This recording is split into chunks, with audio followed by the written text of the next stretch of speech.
right, ready as always. Good morning, everyone. I'm Dr. Knabe, Los Angeles County Supervisor and Chairman of the Board of Directors of the MTA. One of the great things about being Chair of the MTA, you get to do 7 a.m. press conferences. And so I want to welcome everyone here. And then the morning after an incredible Green Bay Packer victory. Okay, anyway, I have some Steeler fans behind me. So I want to welcome everyone here this morning. And we're going to talk about safety here on the Metro Blue Line, and it's terribly sad that a few weeks ago, on January 20th, when the staff was actually working out the logistics for this event today, that same afternoon a bicyclist collided with the Metro Blue Line train. And unfortunately, the bicyclist was killed, and he may have been trying to beat the train at the nearby Wardle station. The accident is still under investigation, but preliminary reports by Metro safety staff and our Sheriff's Department indicate the cyclist rode the bike down the station ramp and may have tried to beat an approaching train at the crossing. Well, we know that our theme today is to look, listen, and live. It's a simple message, one that many of us learned as kids about looking both ways when you're trying to cross the street. But it's really shocking how many pedestrians, particularly motorists, don't try to do that. When you cross these tracks or access the stations to board the trains, we need to have everyone look both ways to see if trains are coming, because as the gates come down and you see flashing lights, people need to stop and listen for the warning bells of trains honking and just use common sense. I think that's another thing. And that safety message goes for our Metro folks as well. Last summer, unfortunately, one of our operators ran through a red signal and hit a Long Beach police cruiser, seriously injuring an officer. Fortunately, that's an extremely rare occurrence. And by the way, that train operator no longer works for them.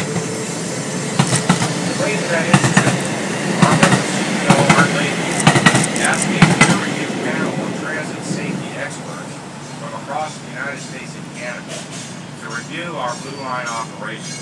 The panel determined our line is safe, but the accident serves as a reminder that everyone must pay attention all the time. Actually, Long Beach is actually one of the safest segments on our Blue Line's 22-mile line from downtown LA to here in Long Beach. And it's getting safer thanks to our ongoing safety improvements, like the installation of 1.2 miles of fencing and median from the Willow Station down to First Street, plus our community education effort, and most importantly, our help from law enforcement.